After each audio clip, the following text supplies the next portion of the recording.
ओम शांति। 11 फरवरी 2022। बाबा के महावाक्य। मीठे बच्चे, माया की बीमारी से छूटने के लिए ज्ञान और योग का एप्पल रोज खाते रहो। प्रश्न: कर्मातीत अवस्था में जाने का पुरुषार्थ क्या है? उत्तर: ऐसा अभ्यास करो जो बुद्धि में सिवाय बाप के और कोई की याद न रहे। अंतमति सोगति। जब ऐसी अवस्था हो जो बुद्धि में कोई भी याद न रहे, तब सदा हर्षित भी रहेंगे और कर्मातीत अवस्था को भी पालेंगे। तुम्हारा पुरुषार्थ ही है आत्म अभिमानी बनने का। आत्मा आत्मा को देखे, आत्मा से बात करे तो खुशी होती रहेगी, स्थिति अचल हो जाएगी। गीत: तुम ही हो माता पिता, तुम ही हो। मेरे मीठे मीठे भाई और बहनों, बाबा के इस अनमोल खजाना यानी ज्ञान रूपी मुरली को जन जन तक पहुंचाना हम सब की कर्तव्य नहीं बल्कि धर्म है। मैं तो अपना धर्म निभा रही हूँ, अब आपकी बारी। आप भी अपनी व्हाट्सएप और फेसबुक और दूसरे सोशल मीडिया के ग्रुप में शेयर कीजिए। क्या पता आपके इस नेक काम की वजह से किसी की ज़िंदगी जीने की एक नई राह मिल जाए। और हाँ, आप भी इस YouTube चैनल को सब्सक्राइब कर लीजिएगा ताकि आपको भी रोजाना बाबा की मुरली को सर्च करना ना पड़े। शिव बाबा की अमृत वर्षा हम सब पर ऐसे ही बरसते रहे। अब सुनते हैं आज की मुरली। ओम शांति। गायन तो यथार्थ है, क्योंकि सारी सृष्टि का रचयिता और फिर जिन द्वारा रचना करते हैं उसको ही कहा जाता है मात पिता।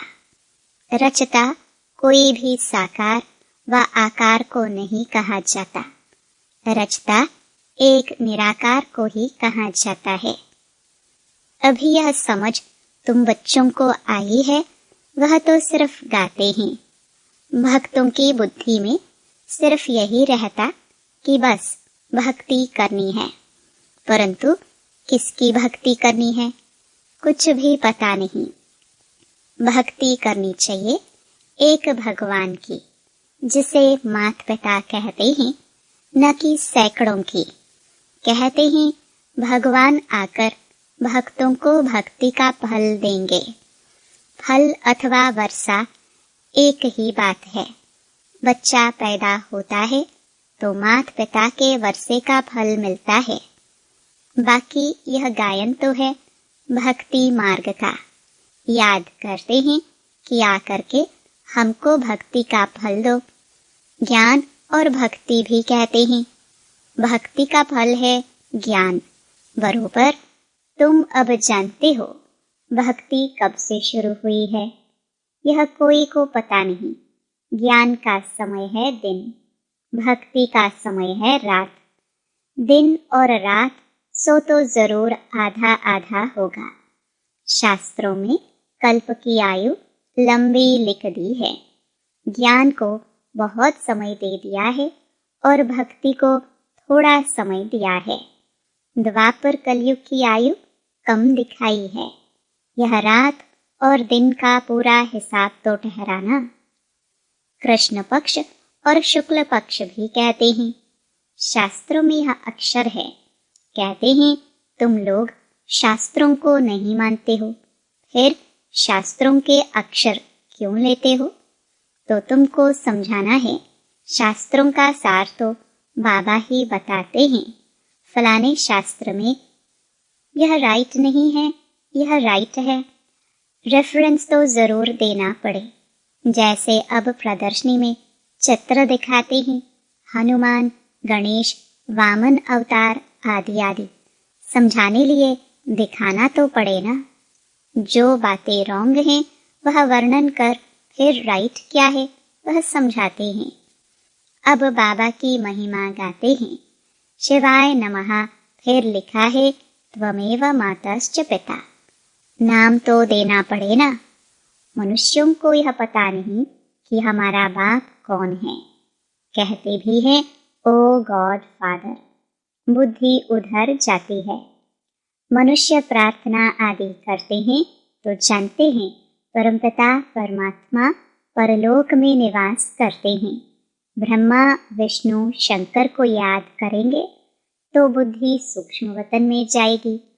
फर्स्ट सेकंड फिर थर्ड फ्लोर है। अब मुख्य बात है बाप को भूले हैं। बाप आकर उल्हना देते हैं, तुमने हमारी कितनी ग्लानि की है।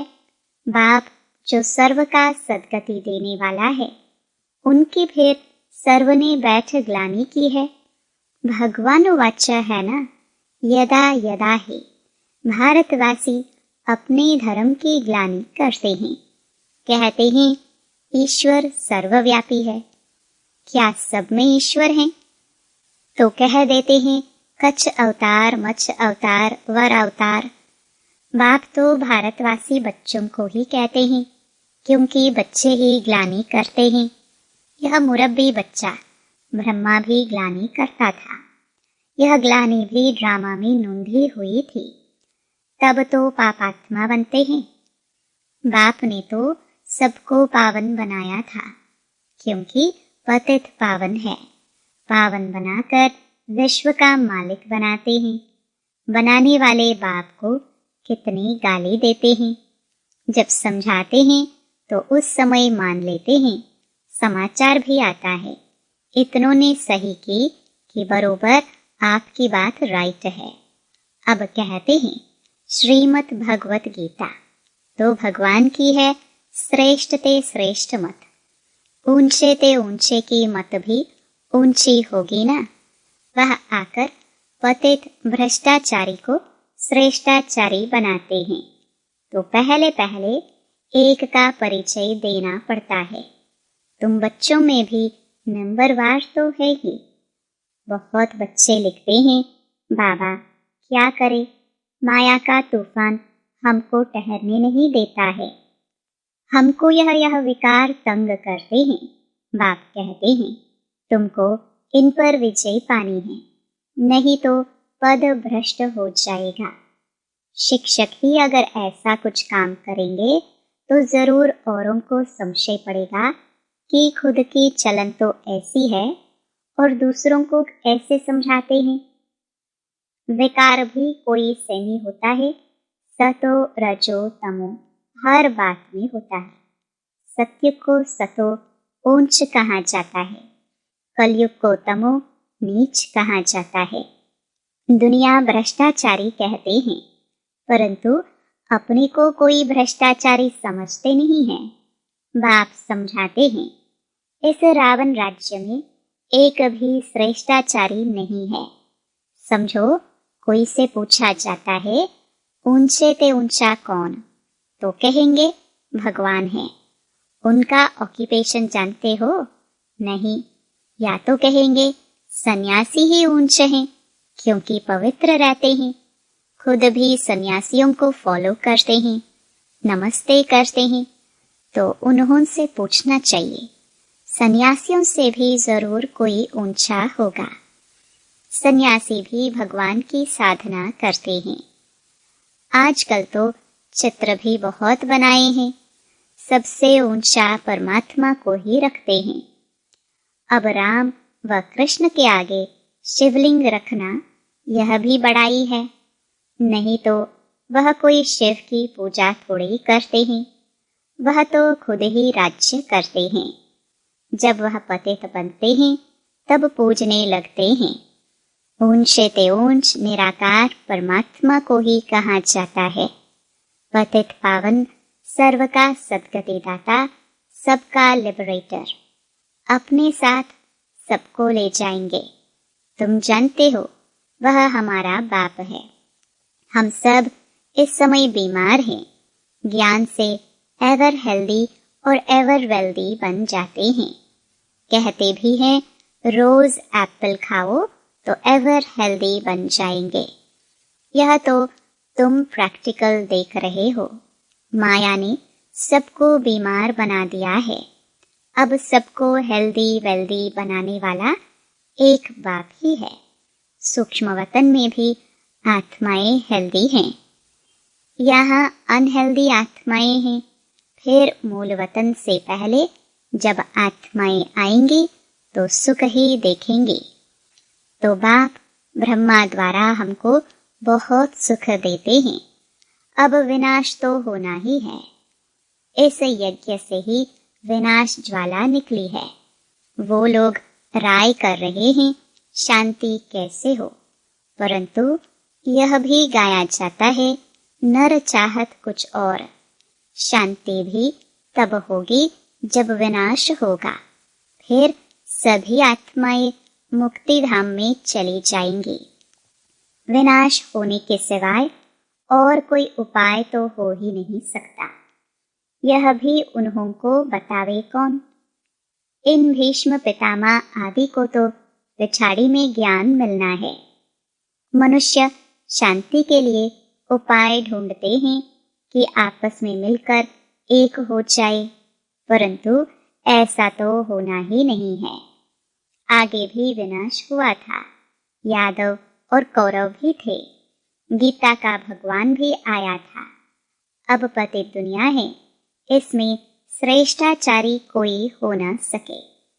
सबसे श्रेष्ठ हैं लक्ष्मी नारायण। यही सतयुग में राज्य करते थे। अब तो भ्रष्टाचार की वृद्धि होती गई है, तो जरूर विनाश होना ही है। विनाश के बाद ही सब सुख शांति को पा सकेंगे। सबको समझाना है कि हम आदि सनातन देवी देवता धर्म के हैं। पहले वही धर्म था, अब नहीं है। फिर से उसकी स्थापना हो रही है। इस समय हम ब्राह्मण हैं, न कि देवता। जब कोई भाषण करने के लिए स्टेज पर आते हैं तो कुछ न कुछ ख्याल करके विचार करके आते हैं। तो यह बोलेंगे, हमारे बच्चे तो समझते हैं क्या बोलना है। शांति स्थापन करने वाला तो एक ही सर्व का सद्गति दाता बाप है, वही लिबरेटर है। यह समय ही है सबको वापस ले जाने का। बाबा बच्चों से पूछते हैं, बच्चे तुम अपने को सतयुग में चलने के लायक समझते हो?